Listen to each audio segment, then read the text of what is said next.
Hope you're having a good summer. Take it out of. I wish we could be outside right now. Is there a reason why not? I think that's what it is. Except they're taping it. Yeah. Oh, okay. what Yeah, is he made a funny face. The So next one we do. You're not going outside. Sure. So there's a lot of stuff that goes into the question, how do I start an exercise program? First of all, we have to decide what is exercise. So if you're in a rural area like McHenry and you're getting up to work on a farm, or even not on a farm, if you're doing a lot of activities of daily living that require effort, taking dogs out, walking dogs, feeding dogs, getting kids ready, you actually burn calories. Okay, we don't think about it. You don't do a warm-up to get your kids ready to go to school, but oftentimes a lot of our caloric intake, we spend a lot in ADLs. So if you are very active, you may be actually burning more calories and exercising more than those who are more inactive and may actually exercise on a regular basis, oddly enough. So the first thing you want to do is take an inventory of what you do every day. And there's several that are out there. You can go into many of the sites, Google fitness inventory, and you'll get a little, it's like a little 2-sheet check off, and it basically lists what are you doing on a daily basis. And is it seasonal? You know, most people do put on a little weight in the winter. It's not a bad thing. Everyone thinks, to gain a little weight in the winter is horrible. Well, 5 or 10 pounds is one thing, 30 or 40 is different. But it is not uncommon for people who live in the Midwest to gain a little bit of weight and to lose a little bit in the summer months. So keep that in mind too, because we have something called circadian rhythms and things like that that our bodies respond to. And one of those is daylight, one of those is sleep. And that can affect, if you're exercising or going to exercise. So a personal inventory of what you're doing. Take stock in that, and you might be surprised you're burning more calories than you think. You also might be surprised that you're sitting a lot. One of the hardest things on the spine and the back is what you're doing right now. Sitting. So it's hard on the body, and you do it all day long. I encourage you to get up. I see people here quite often just walking. And I often think they're just walking for exercise, which is great. Walking is going to be the number one thing doctors will tell you to do if you're going to start an exercise program. The reason being is it's going to use the larger muscles in your legs, and your buttocks. It's going to give you some cardiovascular benefits as well as some cardiorespiratory benefits. Okay, I'm going to advocate that you keep that bit of advice, but that in recent years we've really seen a lot of good research into strength training. Okay, and I don't mean hitting the weights in the back and benching 300, 400 pounds. I'm talking about resistance training that's appropriate for your age and experience. So if I was just doing my class of fitness instructors are graduating this Thursday, and then they go on to their internships. So we have our very last class Thursday. And one of the things they do in their last class is what would you prescribe for a middle-aged man or woman who's slightly overweight, not obese, big difference, but overweight, and is looking to be overall more healthy and to maybe aesthetically drop a couple pounds. And we found the research is pretty strong from American College of Sports Medicine, NSCA, ACE. Strength training is really what they're calling now the fountain of youth. So when you talk about running, for instance, between walking and running, we now know that the health benefits to your heart, to good, moderate to high intensity walk are as good as if you're running. You're actually running at a higher intensity. But the pounding in the body is less. So we're advocating now for most people who are over the age of 38 or 40 to really look at should they be jogging, or when we say running, we usually mean jogging. Running is actually easier because it's on your toe, and we don't have the vertical forces on the spine.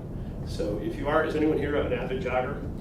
Okay, you just want to make checks and balances and say, hey, usually if you're a man over 6'2" and more than 220, it's hard on your body. I can't jog anymore because I have bones spurs in my right femur. They look like two vampire fangs. Pretty funny. If I stay like this, I will fall off. So I can't do anything about that for another 10 years.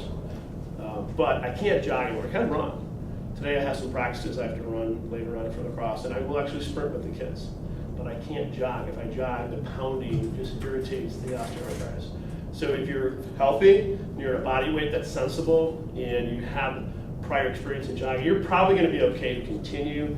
But if you notice, right around that 40, 45-ish mark, sometimes you start to get that residual soreness afterwards. Some people are lucky. They can jog all the way into their 80s and they never have a problem. I just don't see that as much. And I would also caution you to make sure that you're spending a little more time with flexibility when you're over 40. We see a change in the connective tissue. Muscle is not the same as connective tissue. Connective tissue is within the muscle. Okay, but connective tissue is the most prevalent tissue in the body. And as we get older, we lose some of the elastin that's inside the connective tissue, one of the components of it, so we tend to be stiffer. I force myself to do certain exercises so I'm not getting my thoracic cane. We'll talk about that in a second. So if you are a runner, nothing wrong with it. But if you're not and you're starting an exercise program, I would really recommend 2 to 3 days a week of strength training and 2 to 3 days a week of off days of just walking. Okay? Next question. So you talked about strength training and appropriate for your age. So if you are between 40 and 50, would that be different than if you're between like 50 and 60 or 60? Oddly enough, the biggest thing over 40 is if you're doing plyometrics or not, jumping or greater than body weight. So a plyometric would be a clap push-up off the ground. A plyometric would be a jump. Yeah. There's as Kristen, yes, as Kristen would tell you, our new PTA director. She does not advocate for plyometrics for anyone other than athletes because of the pounding. And I'm living proof of that. I've done plyometrics all my life, and I reached a point where I did a box jump the other day in front of the kids, and I fell off and fell into the wall. The kids thought it was hilarious. I'm like, I can't jump 38 inches anymore. So I just don't have that within me. I've got good strength, but I don't have the ability to use the stretch reflex for that, and nor should I. There's no reason for me to be doing that. I'm not going to be competing in a Masters event of anything like that. So the biggest difference would be your experience. So if you have never done any kind of strength training, remember strength training doesn't have to be weights. We often think it does, but we break it up into functional strength. So this is a very, very functional exercise. Okay, we use this in, this is my injured side, so you can see it's a little unstable. But just doing that's a half single lateral unilateral squat. It's actually a great prevention exercise for ACL rupture. But it's for older people, we're older, I don't mean older in a bad way, but we're over 40, balance is an issue, particularly in the 60s to 80s. So there's all kinds of functional therapy exercises we do for balance, and one of them is moving in the frontal plane. A lot of people don't feel comfortable working in the frontal plane. So tubing exercises are on your thighs, side squats with a medicine ball, okay? Anything that's gonna use your large muscle. If you need any of that, come see me, Nikki, or Joel, and we will give you a program that we use upstairs. And they're actually kind of fun, some of them. So we might combine stability ball exercises with tubing. We do a lot of tubing exercises, particularly tubing for the upper back. You can hear my scapula crack. So one of the things I get concerned of with people my age is that inevitable kyphotic loosening of the thoracic cage. And then we lose volume in our lungs. We don't breathe in as much. And then we find that we're short of breath a little bit more. So one of the exercises I do as an exercise when I was younger is an overhead press, where I force myself to extend my thoracic cage. And some other exercises where I'm forcing myself into a little bit of extension, okay, but not hyperextension. Lumbar vertebrae have the biggest discs. The thoracic are like this. They lay on top here like that. They're not meant for a lot of extension. But if you maintain the elasticity between your cartilage and the ribs and your spine, you might be adding many, many years onto good posture. I have a yoga instructor I've known that I saw for a shoulder injury. He's 80, yet his spine looks unbelievable. It's like a 20-year-old. He's doing yoga every day, and he practices breathing exercises. So that's proof that in some people you can maintain it. We are all going to age a little. We can't prevent that, but we now know that strength training really prevents a lot of aging. not only the skin, but the muscles too. Remember, the muscles you have now are broken down and replaced next month. New muscle, new protein. So the biggest thing we fight with is sarcopenia. We get into sarcopenia, which is the muscle actually not making as much messenger RNA, so we don't make as much protein. So our muscles lose some of their, and I don't like the thinking of that, so I try to do strength training because I'm so used to being somewhat fit, but we all are going to go through some sarcopenia. Okay, strength training well into your 80s can help slow that down. Okay, we're not going to carry the same muscle mass to the to the 90s, but we can certainly keep our body fat within 5%. We know that now. So whatever you're at now, you can keep your body fat within 5% the rest of your life if you're doing some really basic exercising. A little bit of cardio, definitely some flexibility, and then some strength training. I want to talk about different types of strength training. Dumbbells are great. So there's some dumbbell programs you can do that are basically antagonistic. And by antagonistic, I mean if I do a curl, I'm going to do a tricep exercise. If I do a chest exercise, I'm going to do a row. I'm going to do an overhead press. I'm going to do some kind of lat pull. I'm going to do a leg extension. I'll follow up the leg curl. If I do a calf raise, I might do a toe up. Okay. And if I do abdominals, I'm going to do my back extensors.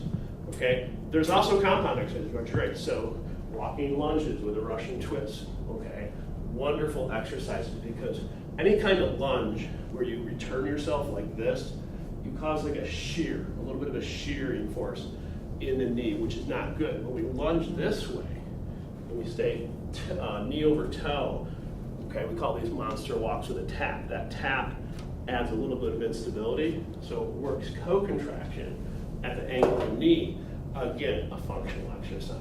So good examples of a functional strength training program would be coming in, we're going to warm up for 2 or 3 minutes, probably doing a little bit of rolling with the rolls, just because I like that, particularly once you get over 42, helps realign some of the muscle fibers both before and after workout.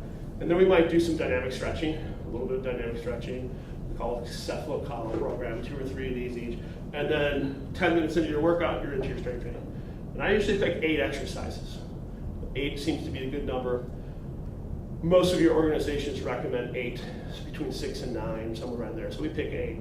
I usually do 2 compound or complex exercises first, such as body weight squats, or if you can imagine a stability ball behind me, doing squats with the stability ball, really good for your spinal rectors, but also for your transverse abdominis and some of the core muscles. And then I might follow that with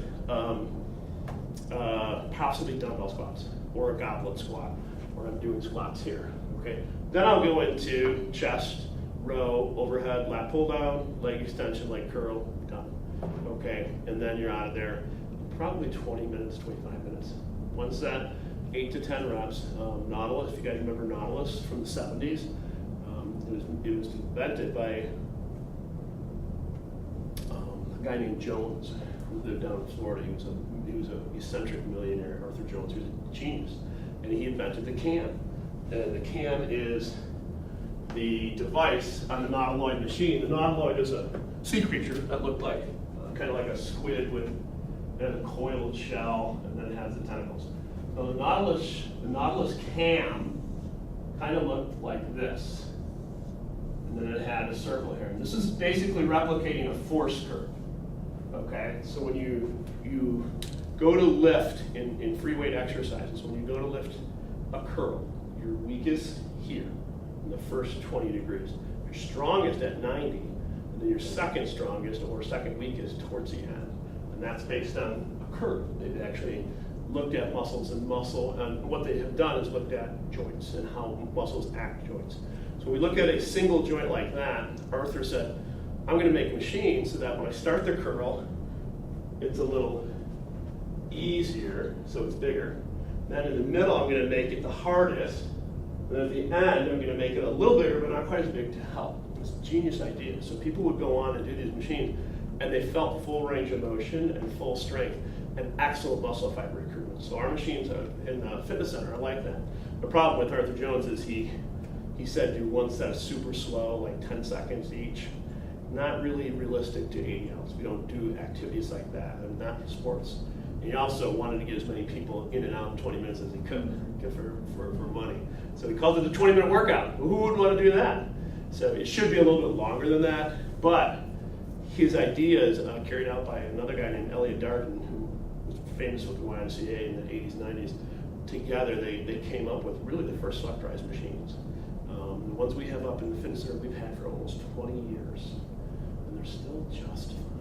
But they're user friendly, they're easy once you get up there. So that is a form of resistance training that I would recommend. Free weights in the back. A lot of people tend to be a little intimidated sometimes by, when I squat I make noises, I'm sorry, but I do, I grunt a little bit, and we're not spitting or anything back there, but it's a little intimidating if you're not used to it. What's happened in the last 5 years here, I've seen is there's been a flood of young ladies finally coming in and working out. And I don't know if you've seen some of them. We had 2 that just competed in a bodybuilding competition. We have another one that's going to compete in a figure fitness. So the best time to be a woman, I tell my daughter, is right now. She's going away to play college soccer next year, and I've had her strength training since 8th grade. Okay, and she loves it, her friends love it. So it's starting to change. So that back area is not just for what we call plate heads, it's for everyone. And you're seeing some of the seniors come in the morning, they just go right back there. They beeline back there working. So the nice thing about the free weight area is that it's very specific to sports and motions that involve power. So if you're doing explosive sports like basketball or volleyball, we can do a ton of stuff back there. For people our age, we can do a combination of things. There's some great balance activities you can do back on the platforms. There's a ton of things we can do with goblets, which are the dumbbell squats. We hold them here. We can do all kinds of things. And I don't want anyone to be intimidated. The last piece that's back there is the cable.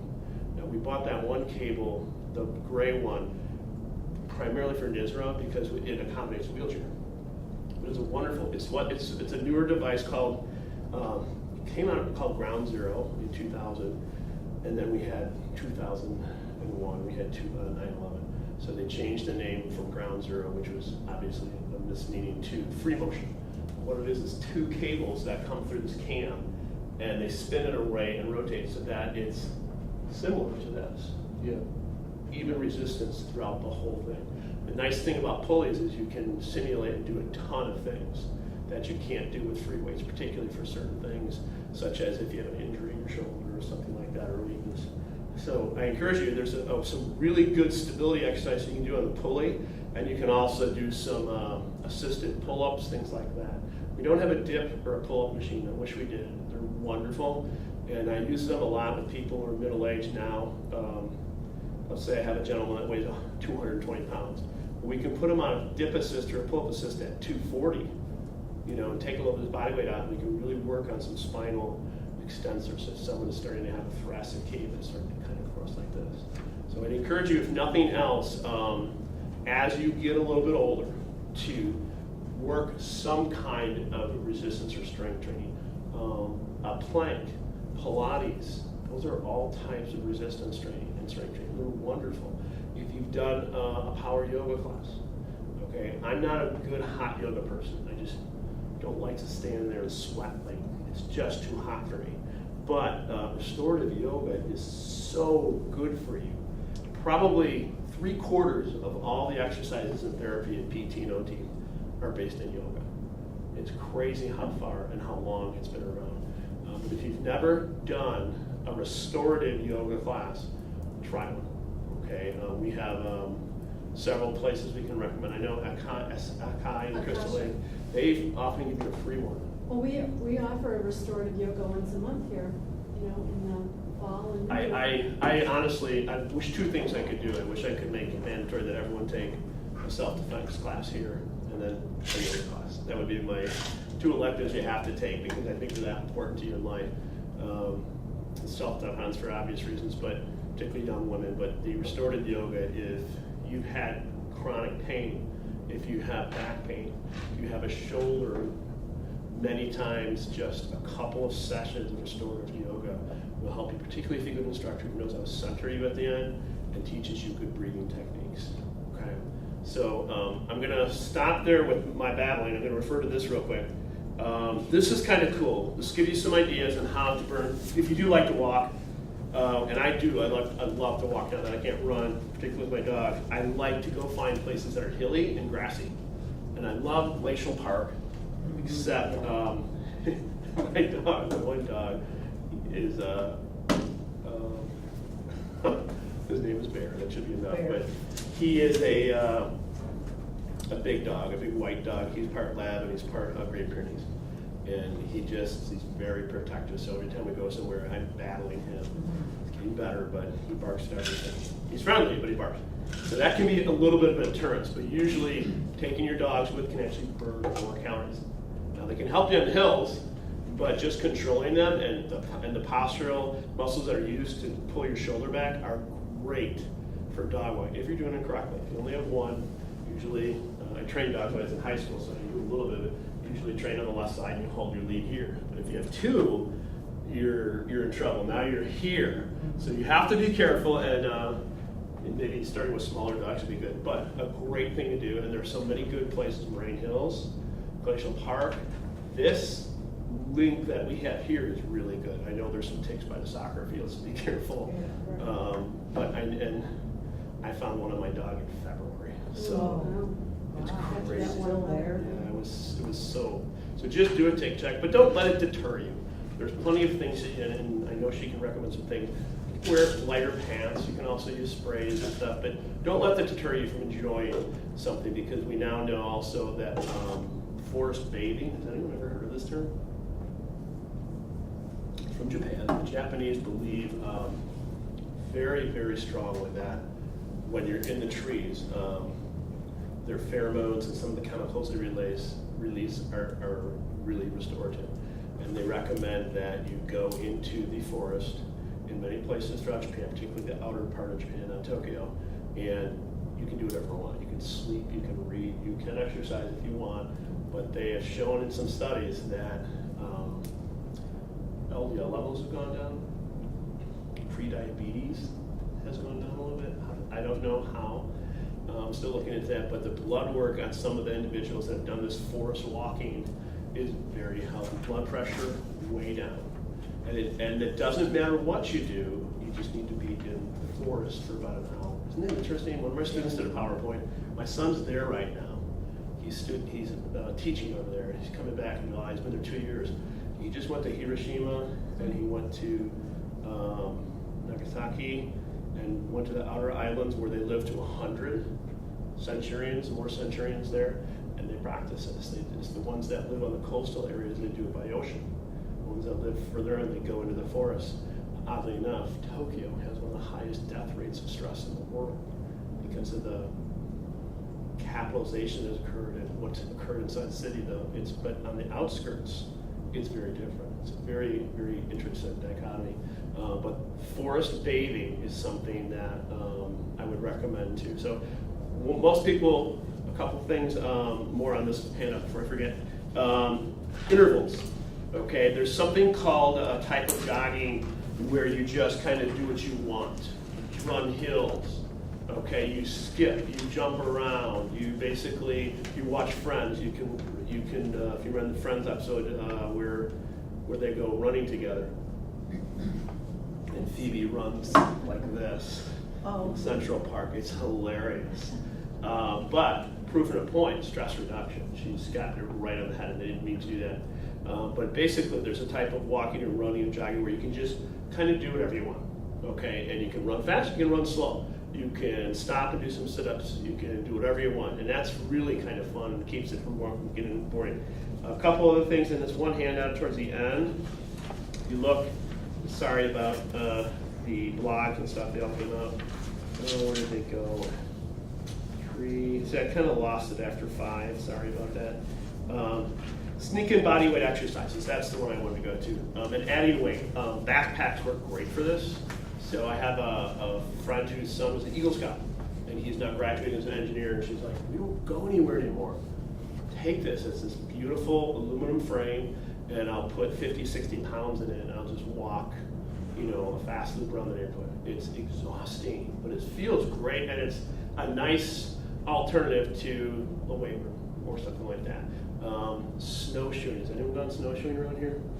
It is a blast. I don't know how experienced you are, but some of these people, the people I've gone with, I felt really slow. They're like rabbits. They're just running across the snow. Some of them, the better.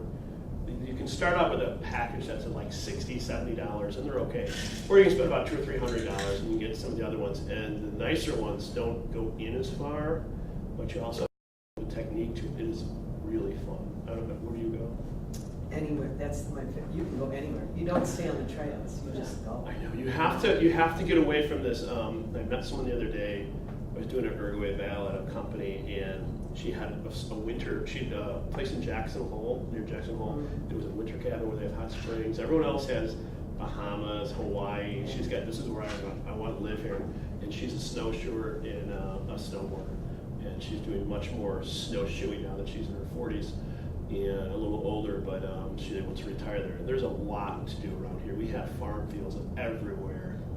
Not that you should just run into the farm fields, but again, glacier. Now there's no ticks at, well, I shouldn't say that there's none, but not as many at Glacial Ridge and Moraine Hills. And there's several in Wisconsin if you know where to go. Many, many places very close. So I encourage you to try snowshoeing if you haven't. You can rent them, I think, at Dick's if you want to try it.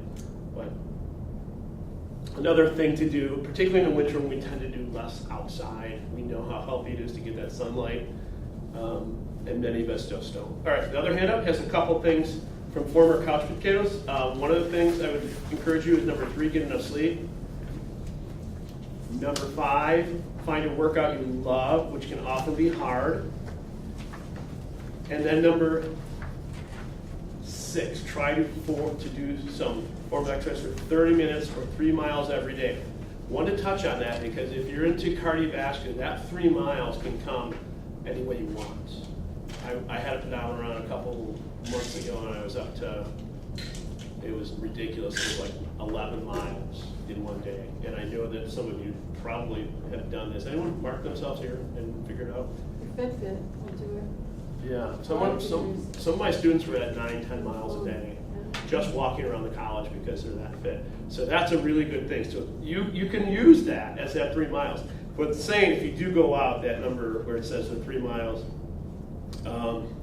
don't think that's ingrained. They're just trying to get you out there for about. They're assuming that you could walk about a 10-minute mile. Okay, the biggest thing we've seen in research now is if you're healthy, to get from that, we're switching our recommendations for people who don't have risk factors, so we call them otherwise healthy, from moderate to low intensity to moderate to high. That has been the change that ACSM has said, and they've come out and said very, very clearly, get moderate to high 2 to 3 times a week, 20 to 30 minutes if you're healthy and you don't have risk factors.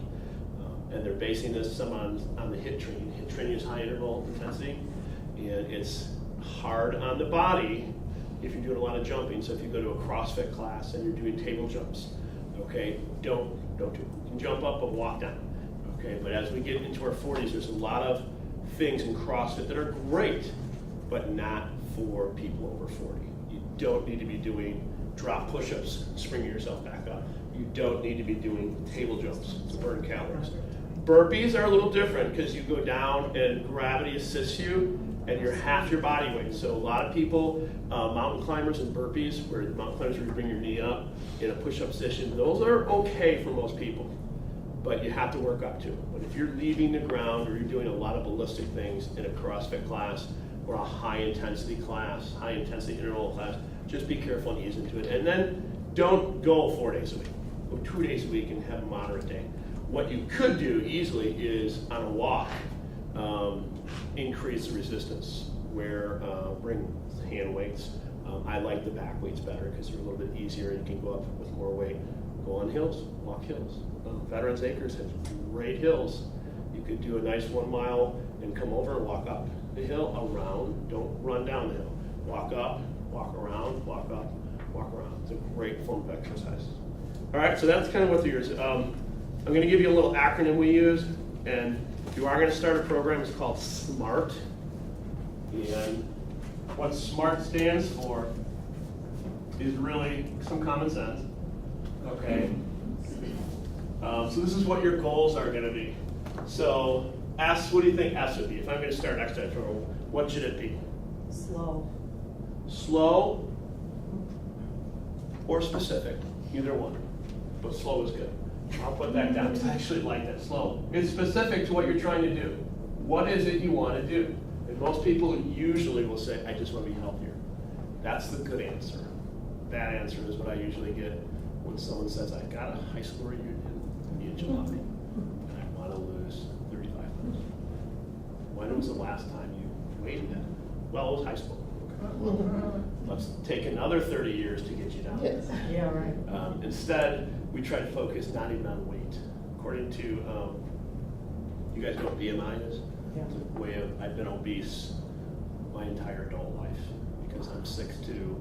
If you carry any muscle on your frame at all, and you're a woman, it's even harder on girls. I tried to tell my daughter, the doctor, who I love, pediatrician, she was 138 pounds, all state soccer. And he tried to tell her, you know, if you gain 2 more pounds, you're going to be overweight. You need to watch your weight. And my head just exploded. Yeah, that's ridiculous. I walked out and I said, Dr. So-and-so, I said, do you realize what her body fat is? Why would you tell a young woman that? He goes, well, we always go by the, I go, you need to update. So BMI is great for a lot of people, but not anyone, male or female, who's muscular. It's going to tell you you're overweight or obese. So make it specific. This, what do you think M stands for? Measurable. How are you going to measure what you're doing? Okay, usually we can do it with Fitbits are great. They're a wonderful piece, unless you're type A aggressive, then throw it out the window because you will compete with it all the time. If you're type A assertive, it's good, okay? But type A aggressive people tend to want to, you know, beat that thing every day. So, or if you are type A, just hang around type B people and work out with them. They'll bring you down. So make sure it's measurable. If you're doing obviously weights and stuff, we can do that with the sheets we use. But more importantly, you can also measure just by how much energy you have. The nicest thing about all exercise is within a couple of weeks, you're going to have more energy. We see a little bit reports of more subjective energy of those who do strength training. They tend to feel it, but we certainly feel it with those who do cardiovascular too. Okay, particularly aerobic, where they'll have more. They don't get wind as much. Okay, attainable. This should be attainable. I would never recommend doing strength training more than 2 days a week when you first start. Okay, just 2 days a week, 72 hours in between. Even if it's a light workout, circuit training is wonderful. It's a type of resistance training where you just go from one machine to the other with 30 seconds to a minute rest in between, and you're usually done with the circuit in about 20 minutes. Okay, and you can repeat it if you want, if you get better. But I would definitely make sure that you're doing attainable. Many people, my previous example being one, don't count on the time it takes the body to adapt. So, and it's sometimes less than you think when you do a combination of strength training with cardiovascular, which I would always recommend as the best. R is for, what is R? Specific, measurable, attainable. Oh, realistic, sorry. Okay, again, going with the attainable a little bit, be realistic about how much time you have, and remember, if you're going to start exercising and you haven't, you need to account for sleep. Okay, hopefully you'll sleep better, but you can't get up after 5 hours and start exercising. It's not recommended. It can actually stress the heart. You need that sleep. Sleep is one of the biggest things I battle with my high school kids who are playing 3 sports, and they're all going to play D1 sports because they've been told they're the best. And many of them are averaging, not only are they averaging about 6 to 7 hours of sleep, they're dehydrated. And if you ask them what a vegetable is, they're lucky if they can name 2. Okay, it's scary how much our athletes don't eat enough fruits and vegetables. They don't get enough sleep. They're being driven from one practice to another. They have homework. And guess what? Anxiety all over the place. So we're working on that as a nation. We're trying to de-emphasize the competition in the high school, get back to the fundamentals, having some fun. It's hard. As you know, just think about if the NCAA lets football players advertise like they're talking about. I mean, it's just scary. Okay, last one. Smart, specific, measurable, attainable, realistic, and timely, or time sensitive I just call it timely. Account for how much time it's going to take you, but here's what I always tell people: when you tell me you can't exercise, that's when I know you need it the most. If you're telling me you're so busy that you can't fit in a 5-minute walk or a 10-minute walk, I have to say, from a stress reduction standpoint, you really need to look at what your lifestyle is and manage that if you can. You know, I've been the route with 5 children and 3 jobs, and thank God I have a job where I can exercise. Where am I going after this? Up to the fitness center to exercise for half an hour before I give a talk for Elaine. So we are very lucky here that we can utilize this facility. We're free for everyone, and that we can all use it whatever we want at better hours. But honest to gosh, this is important. The number 1 and number 2 reasons people stop exercising, okay, is location and time. And it's been that way since I was in school. Either they don't have a place near them, and they're busy with their, or they say they don't have the time. You know, and it is a battle. Statistics show us that if you exercise with someone, you're about 50 to 60% more likely to continue because you feel accountable and you feel somewhat responsible to show up, which is great. Guess what? If you can, work out with someone of the opposite sex. Okay? It doesn't have to be husband, wife. It could be your brother. It could be subconsciously. They found in studies we try to outdo each other, even if it's just a friend and you have no relationship at all. Even if it's just a stranger, and you get into a HIIT class and you're hooked up with oh my gosh, you know, whether it's a guy or a girl, we try to compete with each other in a good way, not in a bad way. So studies will say that if nothing else, have someone to exercise with when you start, because you're much more likely to succeed. Okay, I will be quiet now. And does anyone have any questions? Yes. What's your thought about using a kettlebell? I love kettlebells. You know, it's like the same thing. Everything comes back that were popular in the 30s. Russians developed them in the 40s and 50s for the military, and they are wonderful, but what are you using them for? I use them for both athletes, because a lot of young girls and guys who have not learned the power movements like a snatch and a clean find the kettlebell really easy, because it forces you to use proper mechanics. I love them you'll see them all the time. Everyone knows how to do the swing and stuff, but there's so many things you can do with them. And I often tell my athletes, to parents who are like trying to do stuff at home, if they can get a 5, a 10, and a 15-pound kettlebell, that's all they need. For a 7th, 8th grade girl or boy, that's all they need. And I can show them probably 100 different exercises they could do that would help them. So the best part is, do you have someone good who knows how to instruct you? That's the key. If you don't, let me know. We have a kettlebell in the gym. I gave them to Karen to use for basketball. So I had them in my office. We moved them down. They're in the closet. And if you need to get them, I'm sure she'd let you. We couldn't bring them up to the fitness center because we didn't have room. The problem with the kettlebell in our current situation, you gotta have room. So it's not like a dumbbell. You have to multiply it by 2. So this is my room for a dumbbell space. I have to have more than that because I'm swinging it and moving it. So Joel just has to know where to put it. But the athletes use it. Karen uses them downstairs, and they're wonderful. I can't believe if you wanted to use them, she wouldn't mind. I did a workout once in the gym by myself, just waiting for someone.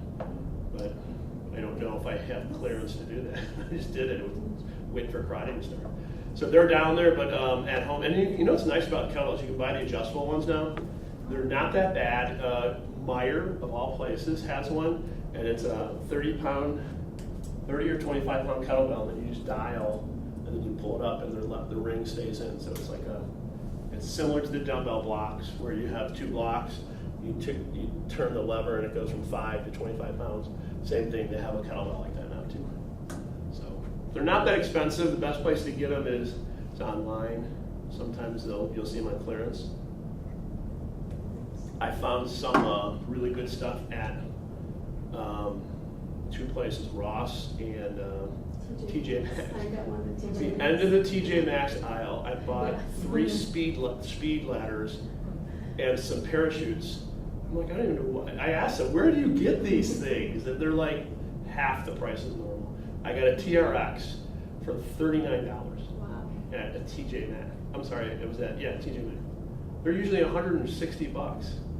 It was not even open. So keep your eyes open when you go to TJ Maxx. Did you have a question? Oh. Any other questions about, perhaps about, I did not talk about nutrition. Elaine's going to talk about that. One thing you have to do if you're going to start exercising is increase your water intake. You must increase your water intake. I won't tell you how much. We usually say, the average person, the whole 8 glasses a day was based on what they thought was best. No one really knows where that came from. But we do know based on your body size, you can look at it and how much sweat you lose or weighing yourself before and after a workout. I'm not into weighing myself much for fitness, but it does help when you're trying to at least figure out how much water you should be taking. And there's a real simple formula you can use for that that'll tell you how much you replace. It's based on ounces, so you definitely should be drinking before, during, and after the workout. Okay?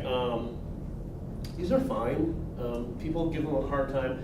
And yeah, if you're drinking 6 a day and your kids don't drink anything but Powerade, but they have, all the solutions have what they call the 7%. So when Gatorade became famous in the 60s, their offensive and defensive linemen were dropping down. They were doing 3 days.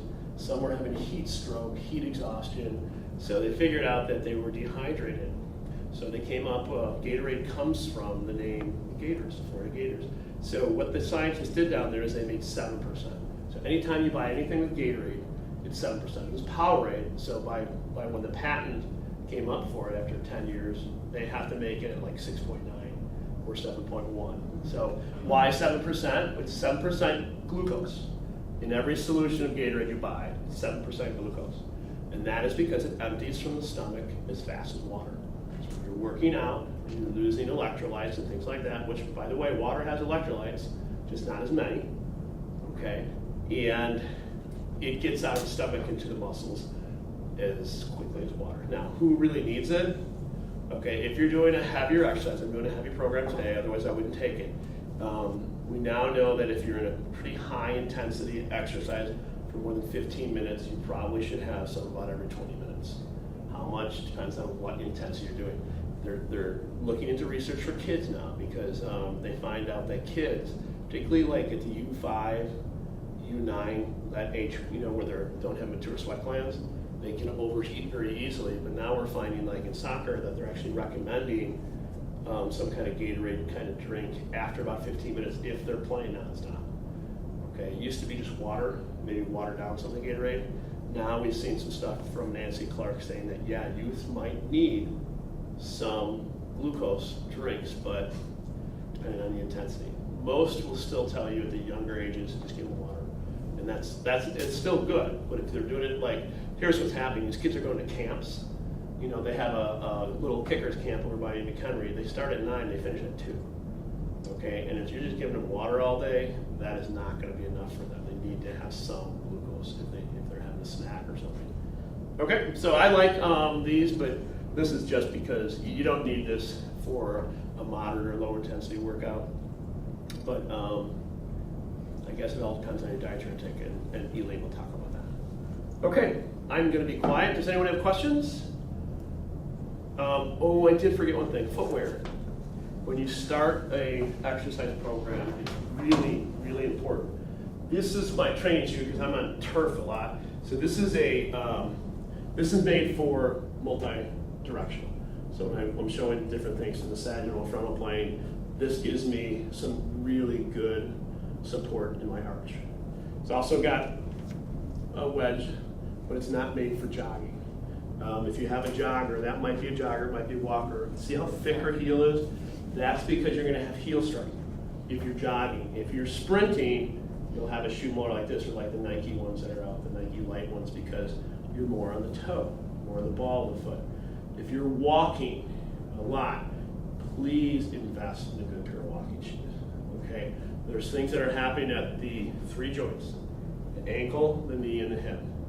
And most of us may have a little bit of an intelligent gait. Like I certainly have one as I get more bold. I'm getting really bow leg into my right leg. I can see it.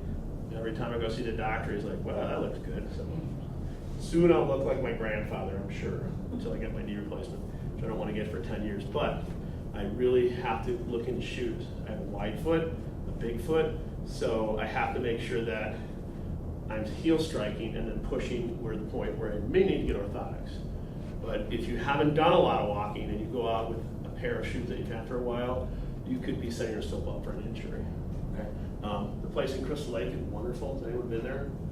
Do you know the name of it? It's Downtown? yeah.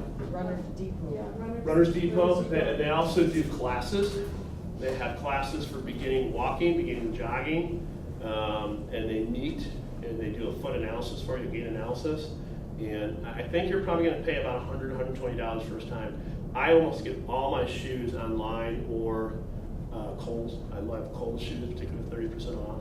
It doesn't have to be an expensive pair, but I think it's worth it to go to Run Depot or a place like that so they can at least, because the people there are good now. They know what they're talking. Chris and I were talking. They've done a lot of education. They're not PTs. They're not experts in gait analysis, but they are very good at designing and picking a shoe for your body type. And for that, I think it's worth it to at least go once. After that, you can probably figure it out on your own. Okay, I'm done. Did I go way over time? Yes, but Okay, thank you very great. much. Thank you. Sorry, thank you.